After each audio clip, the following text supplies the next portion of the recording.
Good morning बच्चों। आज हम पढ़ेंगे संख्या पद्धति, नंबर सिस्टम।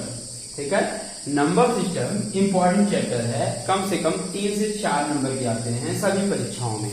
ठीक है, अब नंबर सिस्टम का मतलब क्या होता है? संख्या पद्धति। संख्या क्या होता है? आइए हम देख लेते हैं। संख्या, ये आपका संख्या है।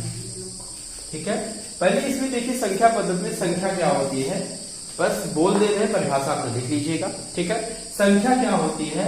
संख्या एक या एक से अधिक अंकों के समूह को संख्या कहते हैं। ठीक है, एक अंक ले लिया जाए, जैसे एक ले लिया जाए, 2 ले लिया जाए, ये भी अंक है, लेकिन आप बोल सकते हैं ये संख्या है। ठीक है, एक बार और समझ लीजिए, एक या एक से अधिक अंकों के समूह को संख्या कहते हैं। ठीक है, जैसे अंक ले लिया गया 1, ये भी संख्या आप मानते हैं। 2 ले लिया जाए, ये भी संख्या है, अंक भी है। अगर हम दोनों को मिला दें तभी एक संख्या बनती है। मतलब क्या है? एक या एक से अधिक अंकों के समूह को क्या बोलते हैं? संख्या बोलते हैं। ठीक है, संख्याओं के प्रकार।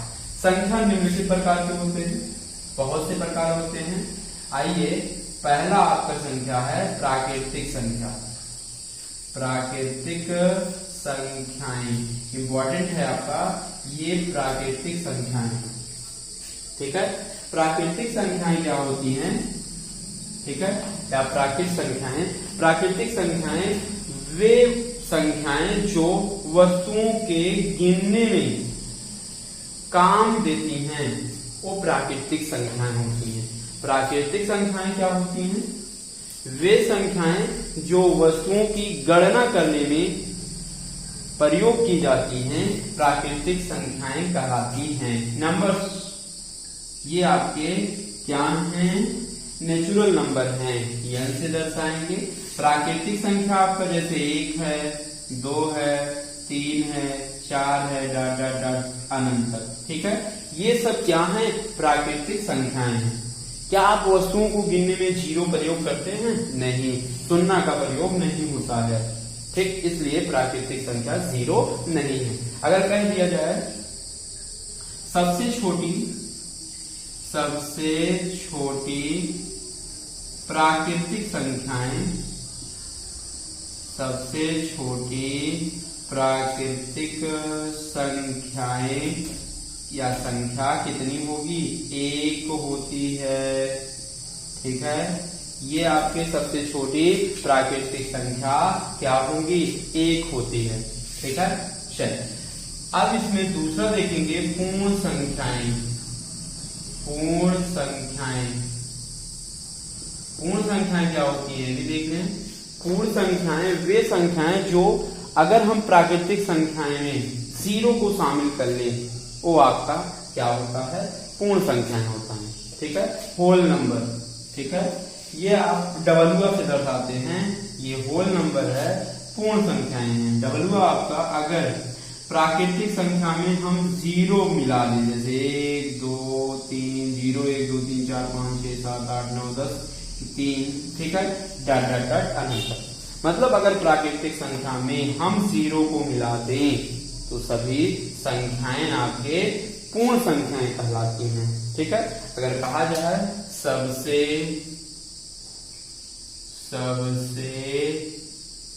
छोटी पूर्ण संख्या 0 होती है। ठीक है, सबसे छोटी पूर्ण संख्या आपकी 0 होती है। ठीक है, चलिए सम संख्याएं, अगली हेडिंग डालिए बच्चों, सम संख्याएं। सम संख्याएं,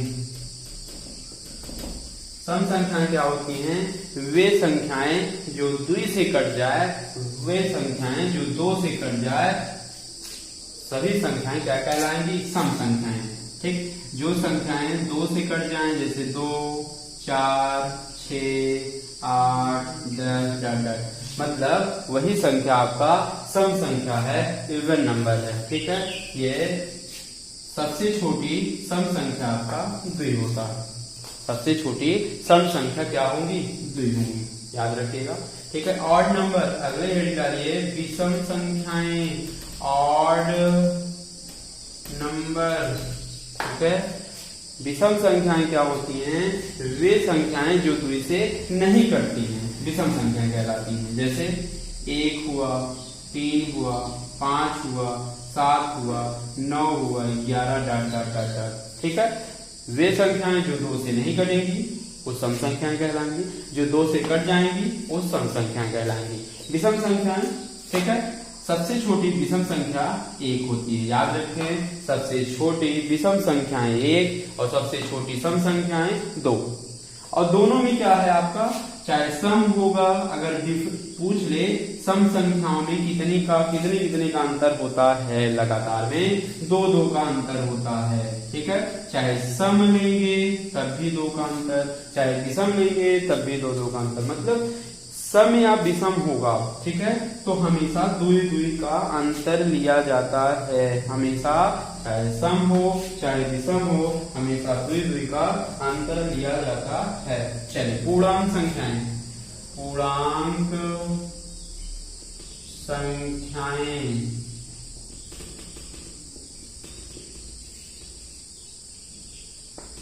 ठीक है। पूर्णांक संख्याएं क्या होती हैं? ये आपके पूर्णांक संख्याएं, पूर्णांक संख्याएं होंगी जितने आपके पूर्ण संख्याएं हैं उनके धनात्मक ऋणात्मक संख्याओं को हम क्या बोलेंगे? पूर्णांक संख्याएं बोलते हैं।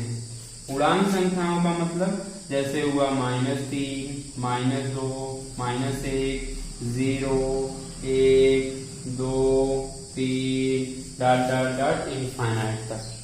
मतलब जितने पूर्ण संख्याएं हैं उनके ऋणात्मक संख्याएं, उनके धनात्मक संख्याओं ही आपके क्या होंगे? पूर्णांक संख्याएं। ठीक है, मतलब इसमें आप याद नहीं कर सकते हैं सबसे छोटी पूर्णांक संख्याएं कौन सी हैं? अनंत।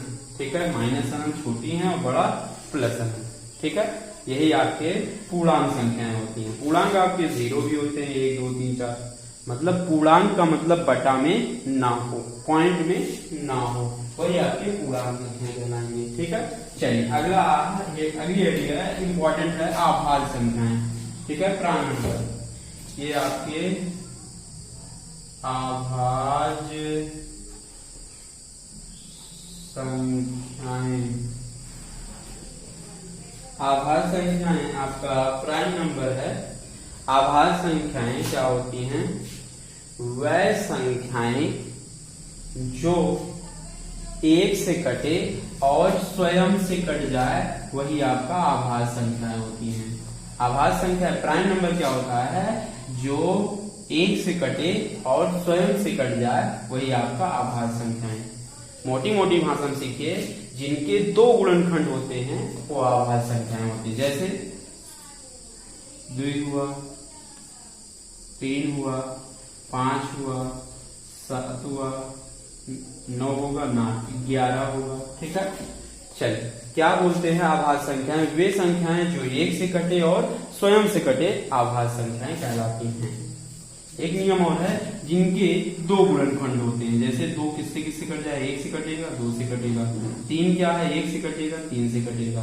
5 क्या है? 1 से कटेगा, 5 से कटेगा। मतलब क्या है? जिनके 2 गुणनखंड होंगे वो आभाज्य संख्या कहलाएंगे। बस, ठीक है, मतलब स्टार बना के लिखिए, सबसे छोटी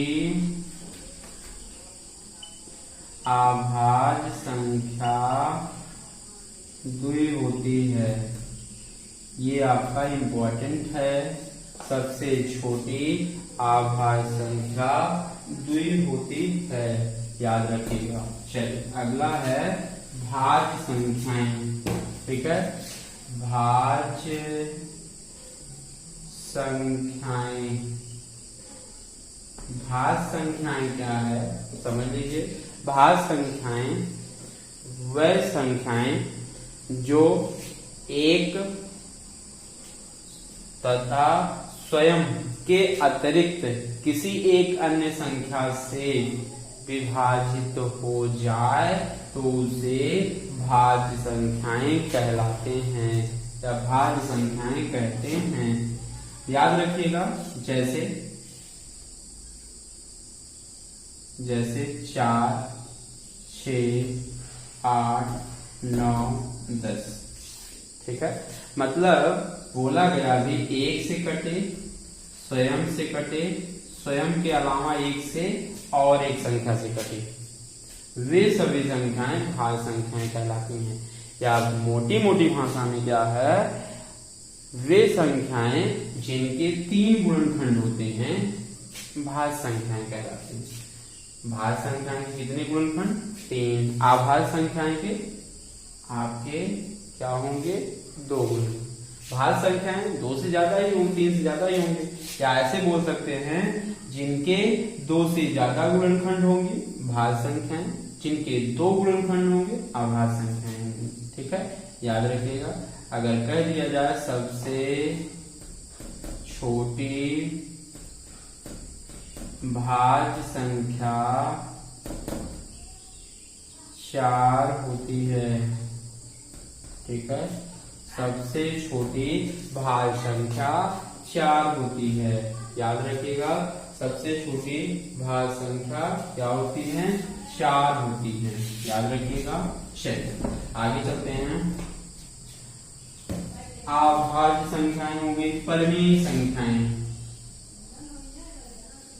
परिमेय संख्याएं, परिमेय संख्याएं क्या होंगी? Rational number. ठीक है, वे संख्याएं जो p by q के रूप में लिखा जाए, जहां q इज नॉट इक्वल 0। ठीक है, p by q के रूप में लिखा जाए और q इज नॉट इक्वल क्या होगा? 0 होगा। ठीक है, वो परिमेय संख्याएं कहलाती हैं। ठीक है, जैसे 1/2 हुआ, 2 हुआ मतलब 2/1 लिख सकते हैं, 3 हुआ 3/1 लिख सकते हैं, 1/5 लिख सकते हैं। मतलब जो बटा में लिखा जा सके वो आपका परिमेय संख्याएं होंगी। जैसे 0 हुआ, 3.14 हुआ, 11/7 हुआ। ठीक है, आप ये याद रखिएगा, जो बटा में लिखा जा सके और बटा जो हर में होगा और 0 कभी नहीं लिखा जाएगा। ठीक है, वे सभी संख्याएं परिमेय संख्याएं कहलाएंगी। ठीक है, चलिए क्लियर है, आगे बढ़ते। अपरिमेय संख्याएं, अपरिमेय संख्याएं। ठीक है, अपरिमेय संख्याएं वे संख्याएं जो p by q के रूप में लिखा ना जा सके। ठीक, उसे अपरिमेय संख्याएं कहलाती हैं या अपरिमेय संख्याएं कहती हैं। जैसे पाई हुआ, स्टार हुआ, हैश हुआ, √2 हुआ, √3 हुआ, √5 हुआ, ये सब क्या हैं? अपरिमेय संख्याएं हैं। ठीक है, जैसे पाई हुआ, अगर केवल पाई दे दिया, इंपॉर्टेंट है ये, पाई आपका अपरिमेय संख्याएं होती हैं। अपरिमेय संख्या है पाई। अगर 22/7 दे दे, 22/7 दे दे मतलब क्या है? परिमेय संख्या है, क्योंकि बटा में लिखा गया। अगर नियतांक दिया है, पाई दिया है, स्टार दिया है, रूट में दिया है, जैसे यहाँ पे √4 बाहर निकाल सकते हैं, क्या है? अपरिमेय है। ठीक है, और √9 ये सब क्या है? परिमेय है। ठीक है, अपरिमेय क्या होगा? अपरिमेय जो रूट से बाहर नहीं निकल सकता है, निकलेगा लेकिन पॉइंट में निकलेगा। ठीक है, याद रखिएगा, जो रूट से बाहर नहीं निकलेगा वो आपका अपरिमेय होगा। जो रूट से बाहर निकल जाएगा, जो बटा में लिख सकेंगे, वो आपका परिमेय संख्याएं होंगी। ठीक है, याद रखिएगा, अच्छा है। ठीक है, चलिए अगला क्या है? संख्याओं के प्रकार। ठीक है, अगला लिखिए संख्याओं के प्रकार। चलिए, ये आपका संख्याओं के प्रकार। आप संख्या को 2 प्रकार से मान सकते हैं। ठीक है, चलिए नंबर 1 आप स्थान दे सकते हैं स्थानीय मान। स्थानीय मान, ठीक है। ये आपका दूसरा क्या है, जातीय मान, और इसको हम क्या बोलते हैं, जातीय मान, अंकित मान, ठीक है। ये आपका फेस वैल्यू होता है, ये आपका प्लेस वैल्यू होता है, ठीक है। चलिए स्थानीय मान आइए समझाते हैं। स्थानीय मान क्या होता है, जैसे स्थानीय मान है, स्थान बदलने पर उनका मान भी बदलता है, उसे हम स्थानीय मान कहते हैं, ठीक है। स्थानीय मान क्या होता है, स्थानीय मान जो स्थान बदलने पर उनका मान बदल जाता है वो आपका स्थानीय मान होता है। स्थानीय मान क्या होता है एक बार सीख लें, ठीक है। जैसे 2, 3, 5, 8, 9, इसमें सबका स्थानीय मान अगर निकालना है, कुछ नहीं करना है, हमेशा दाहिनी तरफ से इसका स्थान देंगे, हमेशा दाहिनी तरफ से स्थान दिया जाएगा। दाहिनी तरफ से स्थान देंगे मतलब पहले को हम बोलेंगे इकाई, दहाई, सैकड़ा, हजार,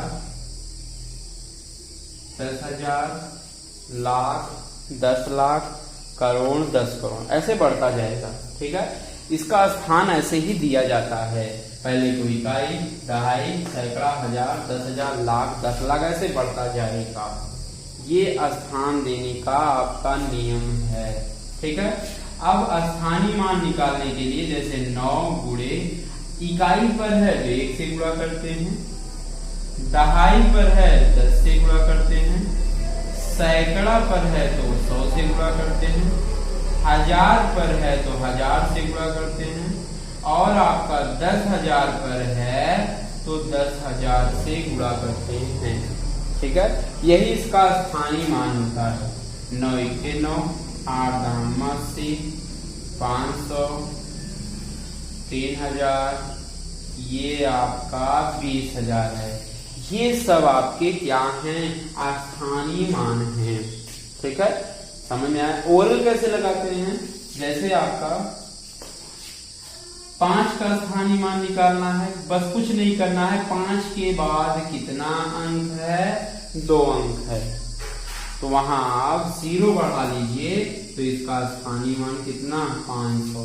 अगर 2 का निकालना है तो 2 लिखिए, 2 के बाद कितना अंक है, 4 अंक है तो 4 0 बढ़ा दीजिए, वही आपका क्या है, स्थानीय मान है, ठीक है। याद रखिएगा, ओरल तरीका है। जैसे 9 का निकालना है, 9 के बाद कोई अंक नहीं है तो वही 9 आपका इकाई हो जाएगा। 8 का निकालना है तो 8 के बाद 1 अंक है तो 1 0 बढ़ा दीजिए, वही आपका क्या है, स्थानीय मान है। ये सब ऐसे ही स्थानीय मान निकाला जाता है, ठीक है। चलिए अभी आगे क्वेश्चन भी लगवाएंगे। चलिए अब इसका दूसरा भी देख लीजिए, एक पॉइंट का आता है, पॉइंट का भी देखें, ठीक है। जैसे 2, 3, 4, ये 23.58, 4, 5, 8, ठीक है।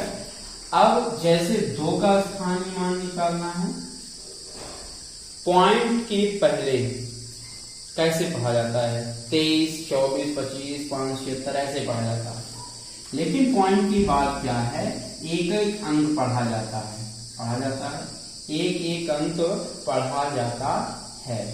जैसे 2 का स्थानीय मान, बस 2 के बाद 1 अंक है, पॉइंट के बाद नहीं देखेंगे, बस पॉइंट के पहले का देखेंगे।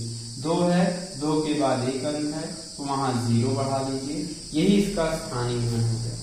2 का स्थानीय मान 20 हो गया। इस 3 का स्थानीय मान, 3 के बाद कोई अंक नहीं है, पॉइंट के बाद का नहीं देखेंगे, बस पॉइंट के पहले का, 3 के बाद कोई अंक नहीं है, यही 3 क्या हो गया, स्थानीय मान हो गया।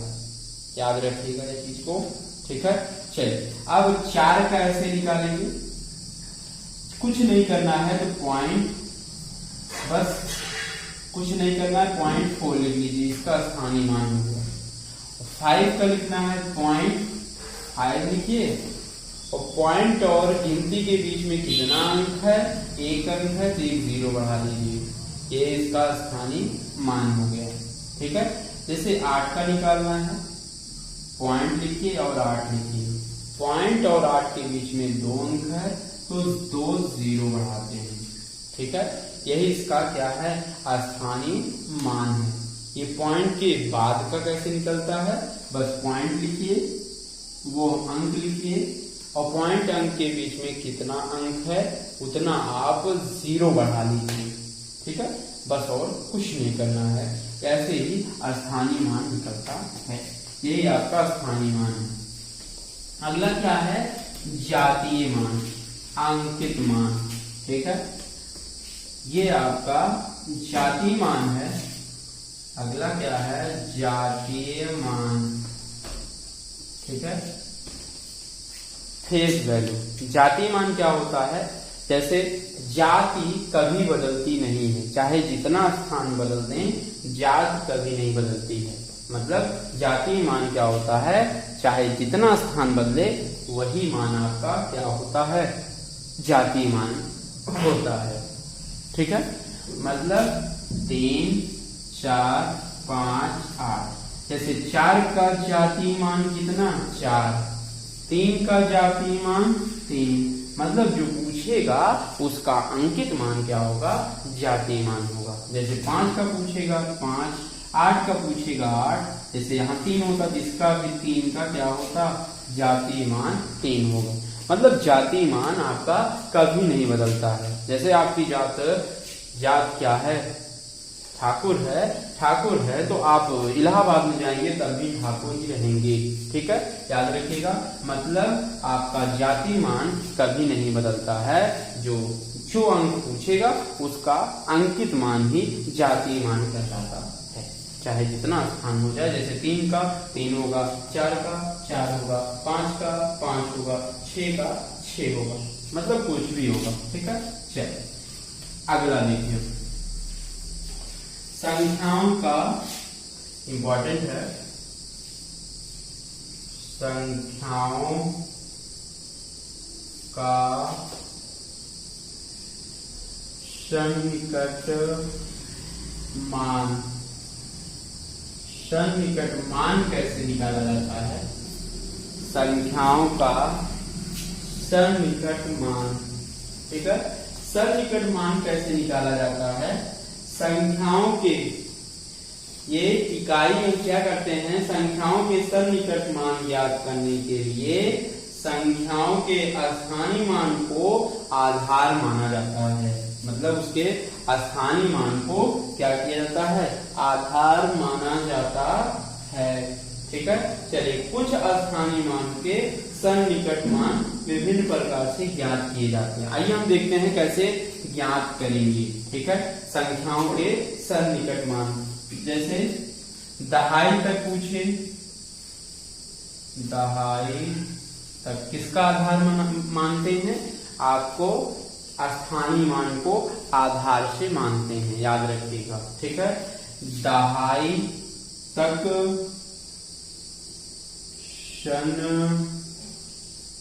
सन्निकट मान ज्ञात करना। ठीक है, ये आपका दहाई तक सन्निकट मान ज्ञात करना। ठीक है, आइए दहाई तक सन्निकट मान कैसे निकालते हैं।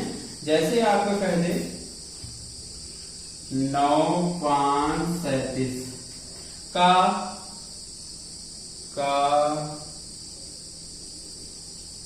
दहाई तक सन्निकट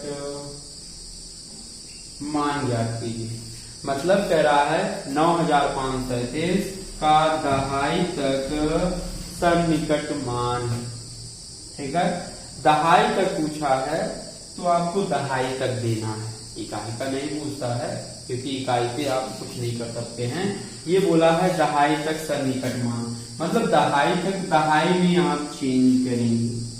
मतलब दहाई पूछा है तो दहाई पूछा है, इकाई पे क्या होना चाहिए, 0 होना चाहिए। आइए सिखाते कैसे देते हैं।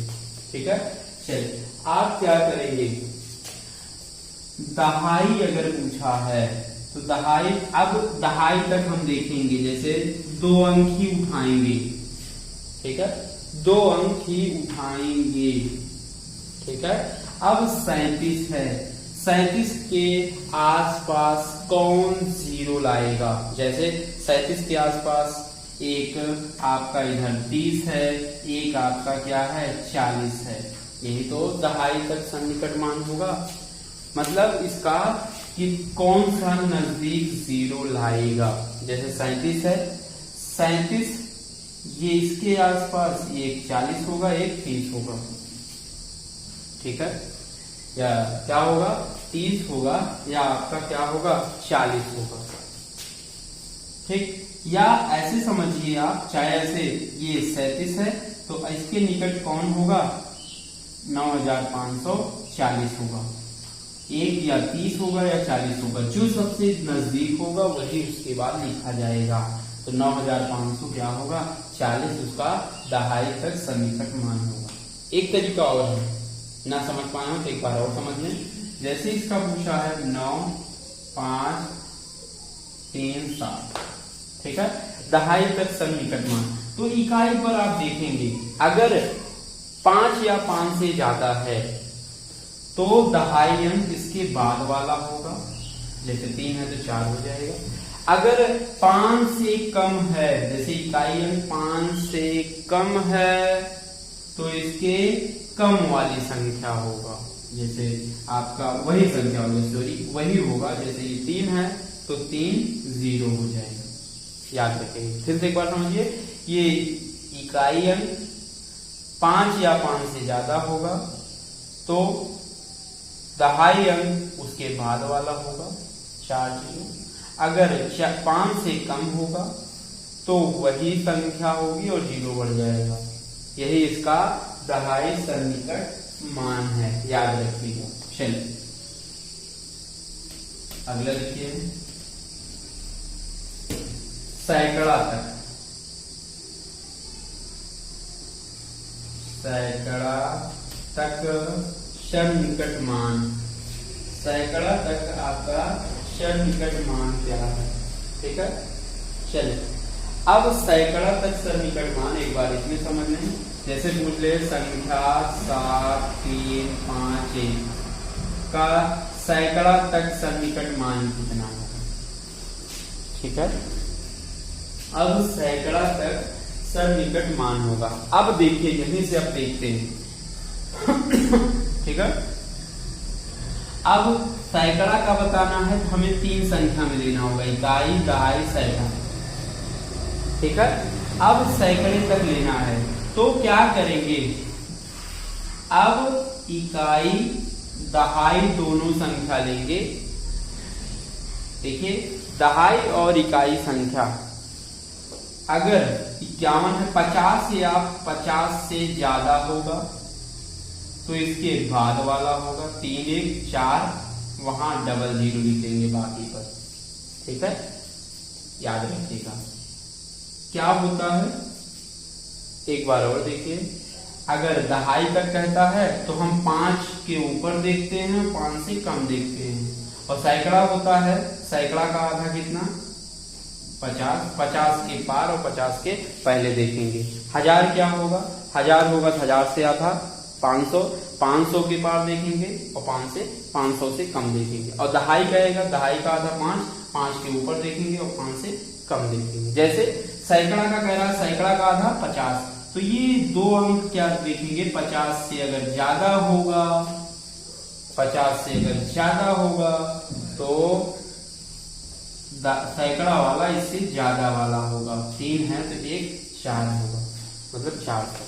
तो इसका सैकड़ा सन्निकट मान क्या होगा 7400 होगा, ठीक है। एक और देख लीजिए, 4 8 3 2, ठीक है। अब इसका सन्निकट मान निकालना है, वो भी सैकड़ा का। तो क्या करना है, जैसे ये आपका लास्ट के 2 अंक इकाई दहाई, ठीक है, 2 अंक देखेंगे, 50 से अगर कम है, देखिए 32 है, 50 से कम है तो वही वाली संख्या होगी 8 डबल 0 4, ये इसका सन्निकट मान। अगर यही 50 से ज्यादा होता तो क्या होता, 4, 900। ठीक है, ये सैकड़ा सन्निकट मान है। नहीं समझ में आएगा कमेंट बॉक्स में आप कर दीजिएगा, कमेंट कर दीजिएगा, फिर से समझा दिया जाएगा। ठीक है, अगले वीडियो में आपको समझा देंगे। ठीक है, 1000 तक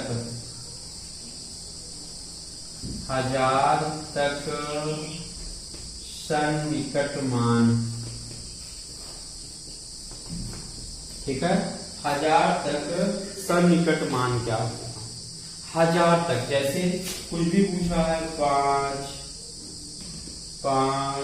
3, 4, 5, 8, इसका 1000वां तक सन्निकट मान। 1000 तक इकाई, दहाई, सैकड़ा, हजार, मतलब अब 4 संख्या में हम लेंगे। ठीक है, 1000 है तो ये 1000 का आधा क्या होगा, 500। तो मतलब लास्ट के 3 अंक हम देखेंगे, अगर 500 से कम होगा तो ये इसके बाद वाली, ये जो 3 है इसके बाद वाली संख्या लिखा जाएगा और बाकी 0 लिखे जाएंगे। अगर 500 से ज्यादा होगा तो इसके बाद वाली संख्या लिखा जाएगा। अगर 500 से कम होगी तो वही संख्या लिखी जाएगी। अब देखिए 3 अंक क्या है, 458 है। क्या 500 से कम है? हाँ, 500 से कम है तो आपका वही संख्या लिखा जाएगा, 3 बाकी 0, 5, 53,000। अगर यही 500 से ज्यादा होता, जैसे 8, 4, 558 का 1000वां सन्निकट मान, तो बाकी 3 अंक देखेंगे लास्ट के। 500 से ज्यादा है, 558 है, मतलब 500 से ज्यादा है तो क्या करेंगे, ये जो 1000 पर है वही संख्या चेंज होती है। 500 से ज्यादा है तो 4, 1, 5 बाकी 53, 0, यही इसका 1000वां मान है।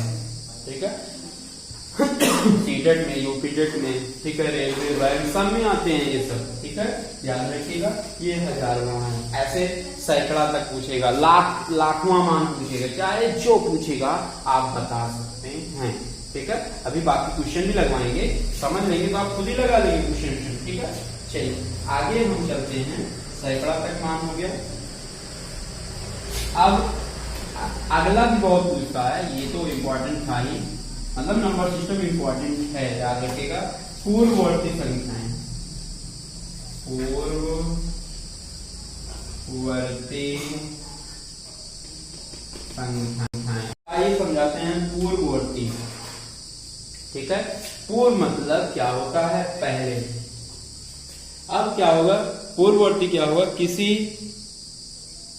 किसी संख्या के या किसी अंक के ठीक पहले वाली संख्या आपकी पूर्ववर्ती होगी। जैसे आपका 8 दिया है, 8 का पूर्ववर्ती ठीक पहले क्या आएगा, 7, वही आपका पूर्ववर्ती। पूर्ववर्ती कहेगा तो एक घटाया जाता है, 7।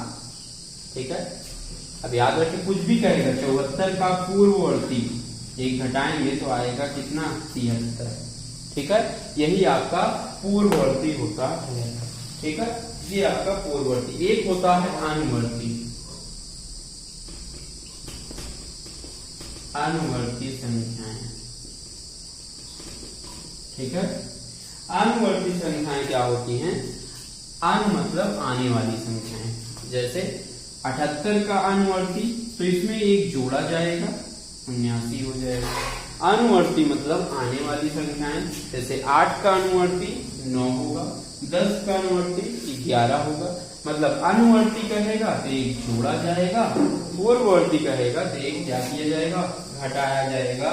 याद रखिएगा, अच्छा नियम है। ठीक है, चलिए अगला नियम सीखिए। अगला नियम क्या होता है, पूर्ण संख्याओं के गुणधर्म। ऐसे लिखिए,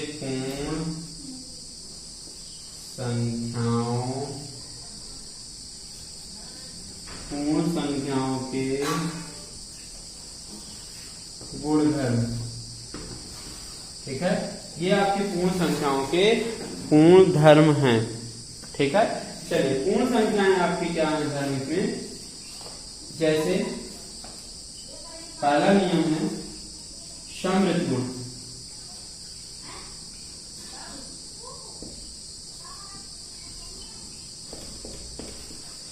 समृद्ध गुण, ठीक है। समृद्ध गुण क्या होता है ये सीखिए, इंपॉर्टेंट है, सीटेट में पेड़ाबाजी में आता है। समृद्ध गुण, समृद्ध गुण क्या होता है, यदि देख लें, यदि ए तथा बी दो पूर्ण संख्याएं, पूर्ण संख्या समझा दी हैं, पूर्ण संख्याएं हैं तो a प्लस बी तथा a गुणे बी पूर्ण संख्याएं होती हैं, पूर्ण संख्याएं होती हैं, ठीक है। मतलब क्या होगा, a b दो पूर्ण संख्याएं हैं, अगर कोई कह दे a b दो पूर्ण संख्याएं हैं तो मतलब दोनों को जोड़ने पर और दोनों को गुणा करने पर पूर्ण संख्याएं होती हैं, तो हम उसे क्या बोलेंगे, समृद्ध गुण कहलाएंगे, ठीक है। समृद्ध गुण क्या है, आपका कोई भी लिया जाए, जैसे एक पूर्ण संख्या 4 ले लिया जाए, एक 5 ले लिया जाए, ठीक है। ये आपका जैसे आप जोड़ेंगे 5 4 9 पूर्ण संख्याएं मिल गया, मतलब हम इसको बोलेंगे समृद्ध गुण, ठीक है।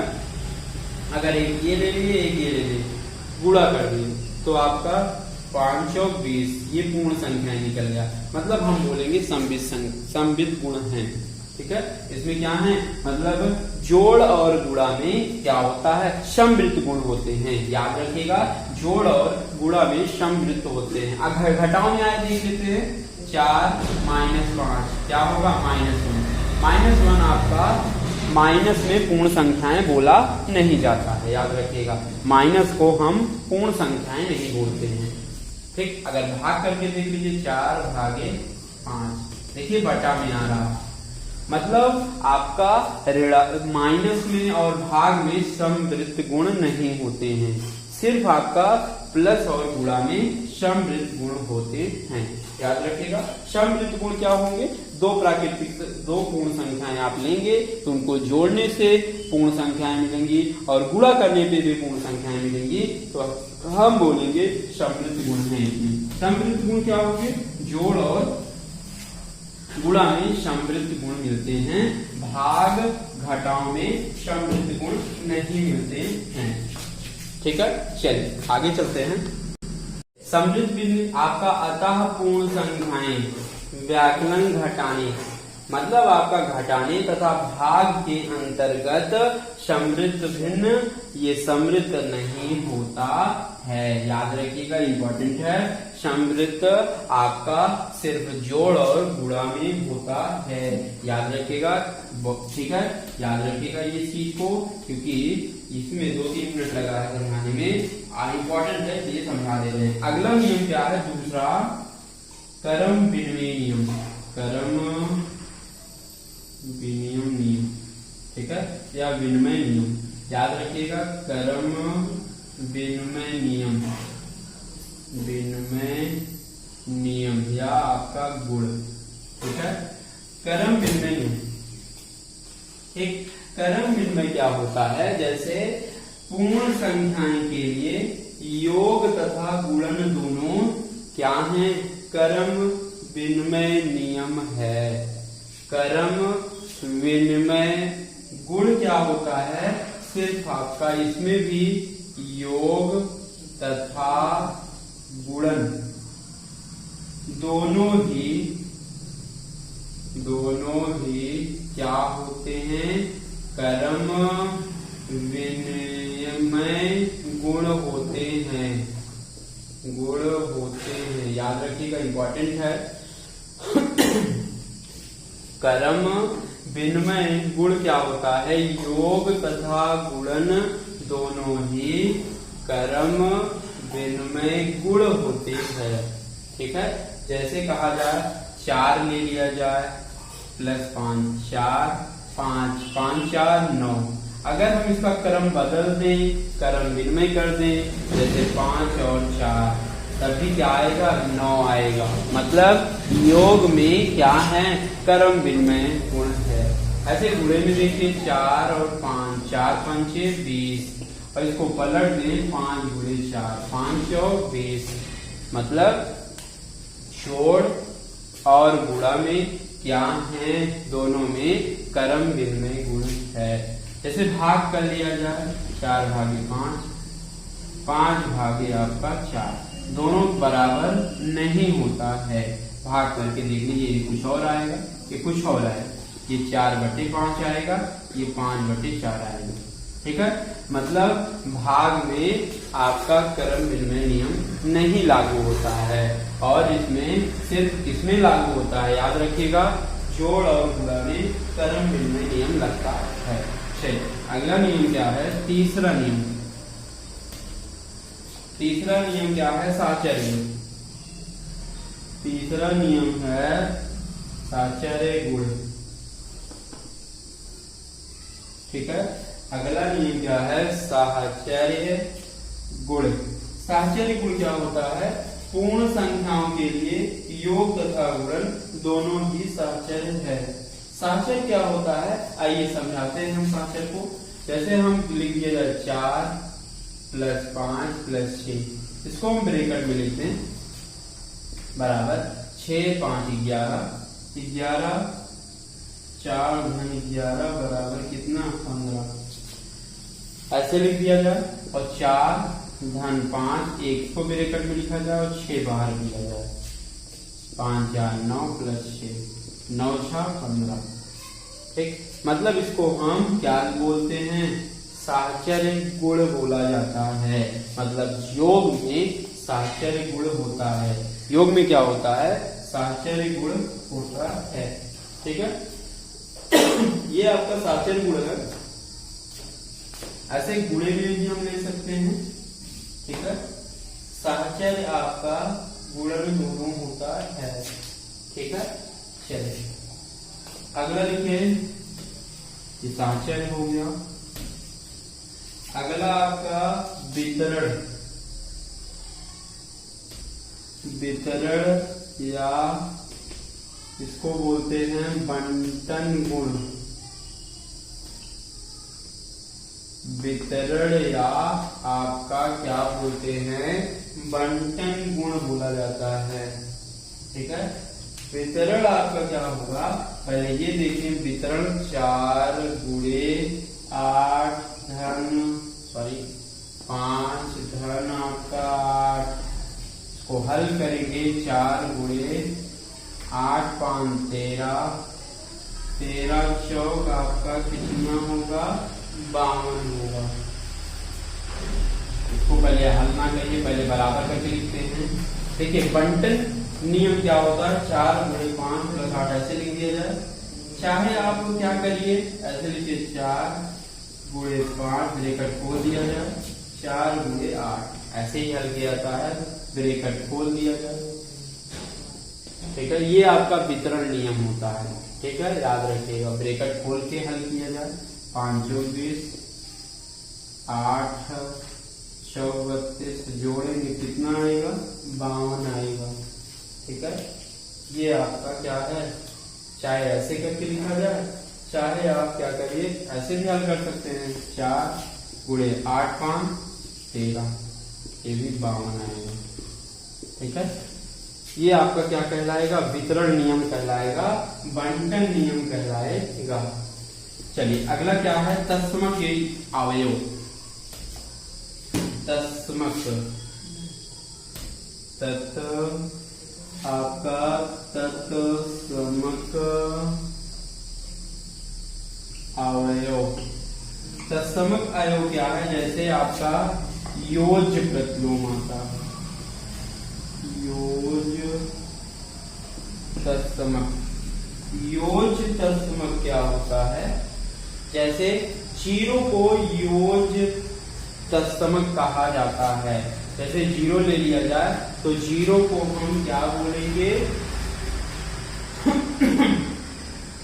0 को हम योज तत्समक बोलते हैं। जैसे आपका 5 धन 0 बराबर 5, 7 धन 0 बराबर 7 इत्यादि। ये क्या है?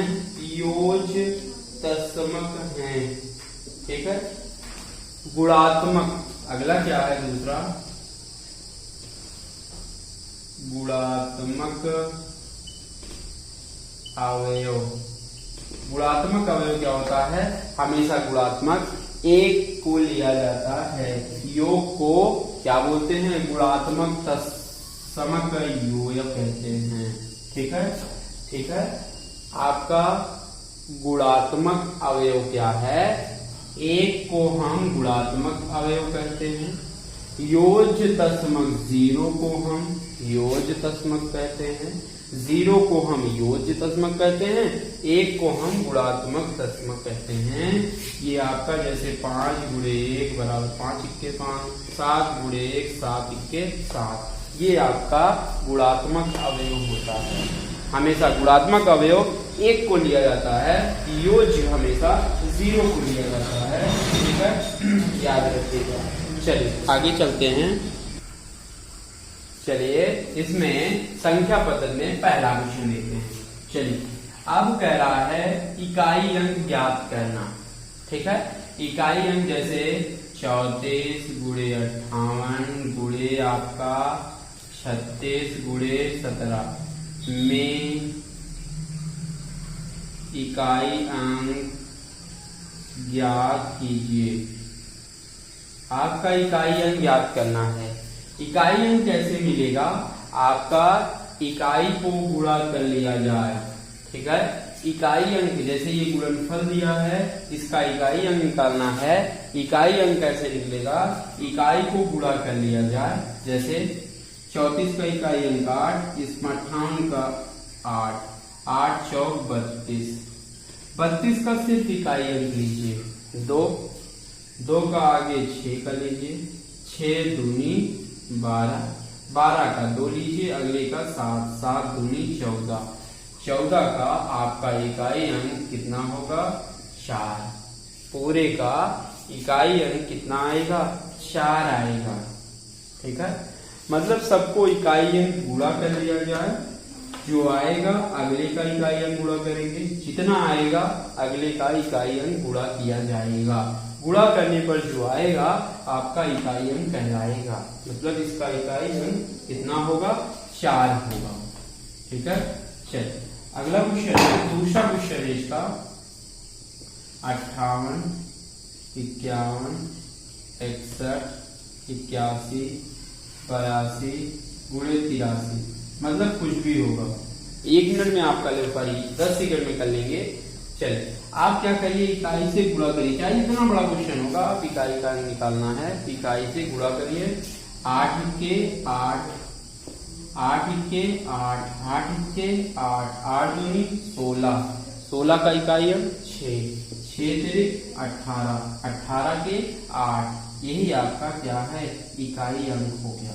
ठीक है, मतलब आप सबको गुणा कर लेंगे, वो आपका इकाई अंक दिखेगा। ठीक है, ये आपका संख्या का गुणा है, उसका इकाई अंक निकालना है। आइए हम बात कर देखते हैं। जैसे और एक क्वेश्चन देख लेते हैं। तीसरा 313 318 552 518 324 में इकाई अंक ज्ञात करना है। इकाई अंक कैसे निकालेंगे? बस क्या करेंगे? इकाई अंक लेंगे, इकाई अंक का गुणा कर लेंगे। जैसे 8 तिरिक 24, 24 के 4, 4 दूनी 8, 8 के 8 इकाई अंक होगा। 8 अठाई 64, 64 के 4, 4 चौक 16, 16 के 6। मतलब जो लास्ट में इकाई अंक दिखेगा वही आपका क्या होगा? इकाई अंक होगा। ठीक है, चलिए आइए हम चौथा क्वेश्चन देखते हैं। चौथे में क्या है? अगर हम घातांकी संख्याओं का इकाई अंक निकालें, जैसे 532 पावर 42 में इकाई अंक ज्ञात कीजिए। ठीक है, अगर हम घात का इकाई अंक निकालना चाहें, घात का अंक कैसे निकालते हैं, क्या करेंगे, घात में सबसे सरल तरीका है, घात में 4 से भाग देते हैं।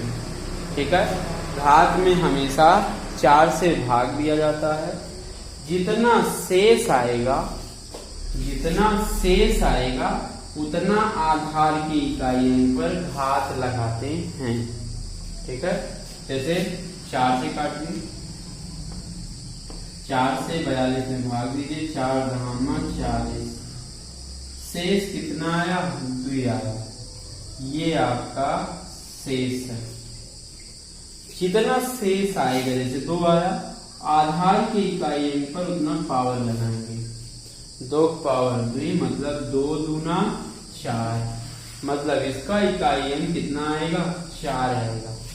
याद रखिएगा, ये तरीका है, घात में 4 से भाग देंगे, जितना शेष आएगा उतना आप आधार की इकाई अंक पर घात लगाएंगे। ठीक है, 2 दूना 4।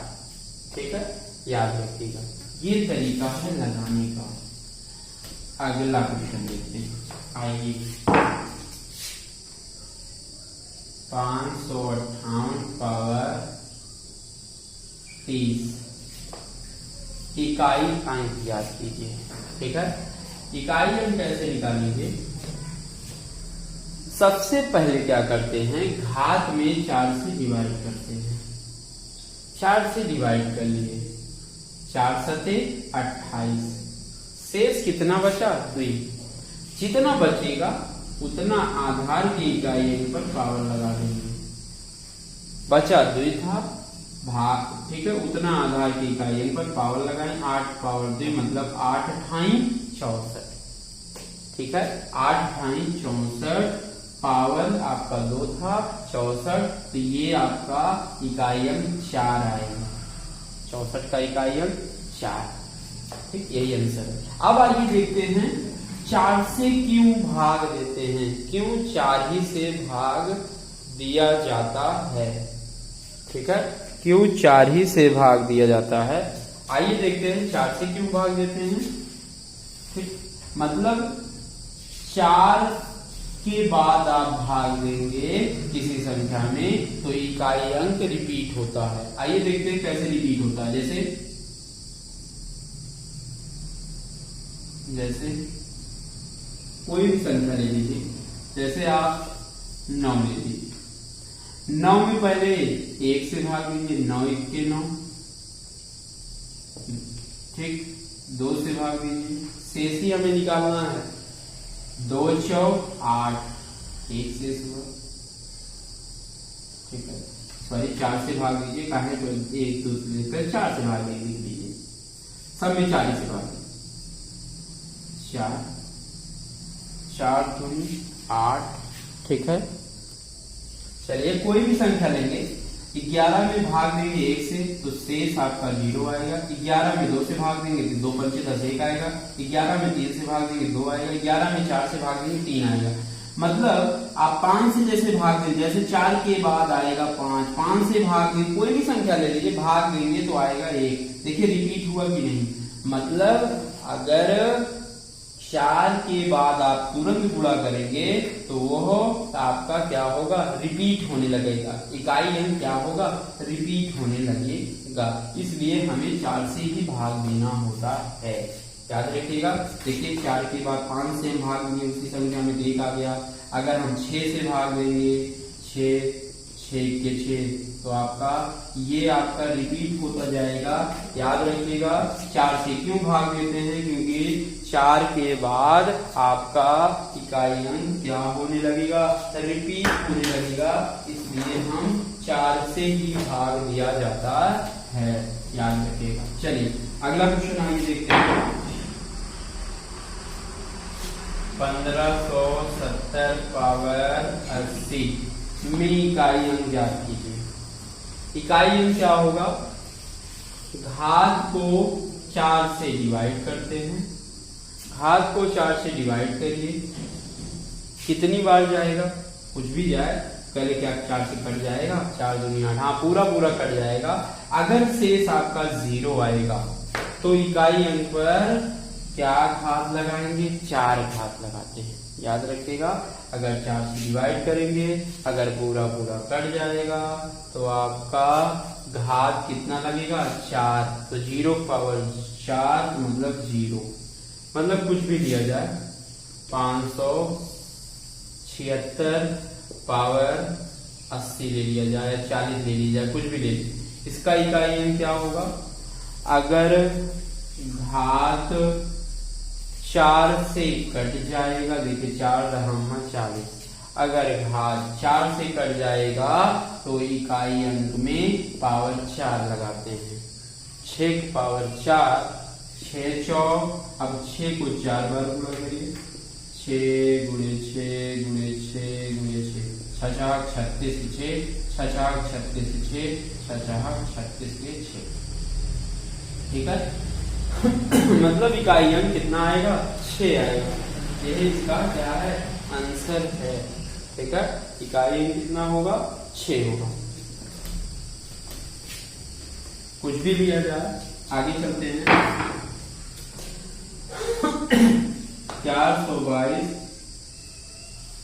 370 प्लस 19 में इकाई अंक ज्ञात कीजिए। इकाई अंक निकालना है, ठीक है। अब इकाई अंक कैसे निकलेगा, घात को हमेशा 4 से डिवाइड करते हैं, हमेशा घात को 4 से डिवाइड करेंगे। 4 से डिवाइड करिए, 4 9 36, 4 4 16, बचा कितना, 1। जितना बचेगा उतना आधार के इकाई अंक पर पावर लगा देंगे, तो शेष 1 बचा तो आधार के इकाई अंक पर पावर 1 लगाएंगे।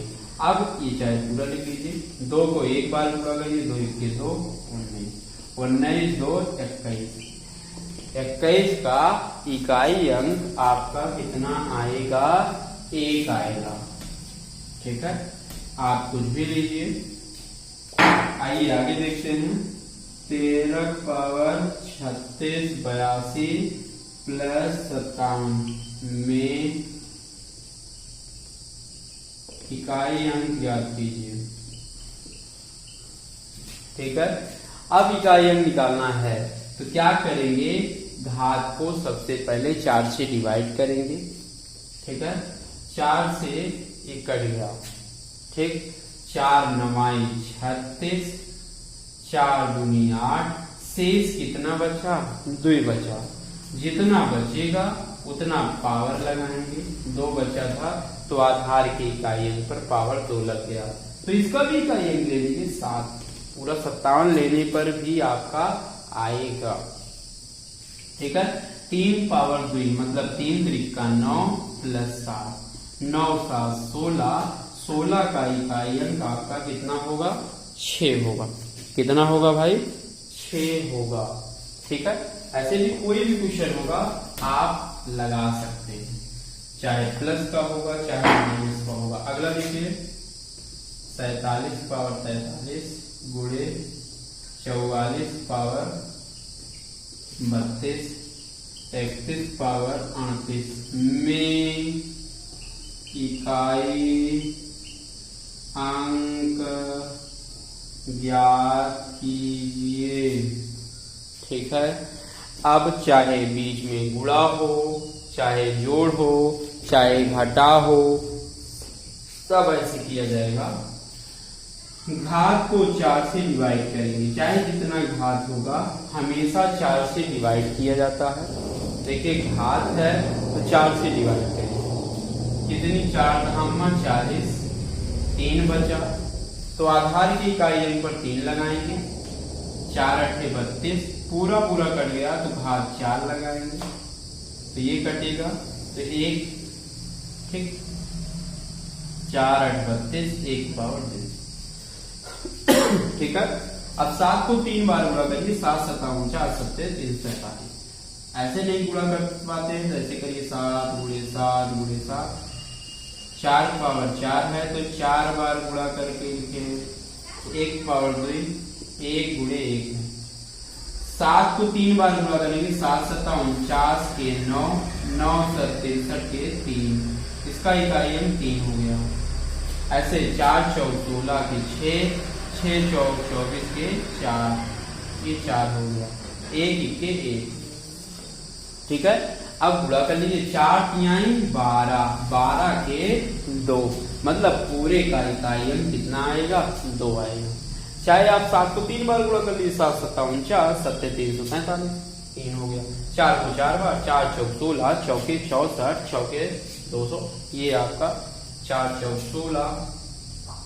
ठीक, फिर आपका ये गलती हो गई, फिर से देखिए 4 को 4 बार गुणा करना था, तो 4 बार यहाँ 4 गुणे, 4 चौक 16 के 6, 4 चौक 16 के 6, 6 36 के 6, 6 तिरिक 18, सॉरी सही कर ले, 6 तिरिक 18 के कितना होगा इकाई अंक, 8 होगा।